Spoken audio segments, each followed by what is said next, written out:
Kuna nyakati katika historia ambazo taifa linapiga hatua na kubadilisha mwelekeo wa maisha ya watu wake. Kesho kutwa macho na masikio ya dunia nzima yanaelekezwa Rufiji. Hatua hii si tu uzinduzi wa mradi wa bwawa la Mwalimu Nyerere, bali ni ushahidi wa maono, ujasiri na udhabiti wa uongozi wa Mheshimiwa Rais wetu mpendwa. Tangu aliposhika hatamu za uongozi wa nchi hii, Mheshimiwa Rais ameonyesha nidhamu ya hali ya juu katika kusimamia na kukamilisha miradi mikubwa ya kimkakati. Kwa mkono wa chuma usioyumba na moyo wa uzalendo, amehakikisha kuwa ndoto ya miaka mingi ya kuwa na umeme wa uhakika wa megawati 2115 inakuwa kweli.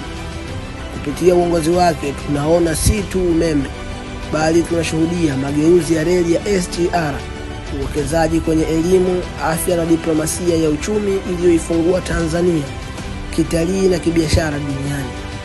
Uzinduzi wa mradi huu wa Rufiji ni taa ya matumaini kwa kila kijana wa Kitanzania. Ni mafuta ya kuendeshea viwanda vyetu, ni msingi wa teknolojia na ubunifu, na ni fursa ya kukuza biashara ndogo na kubwa kote nchini. Rais wetu amethibitisha kuwa uongozi ni vitendo, ni kuweka mazingira wezeshi na kutengeneza kesho iliyo bora kwa kizazi hiki na vijana.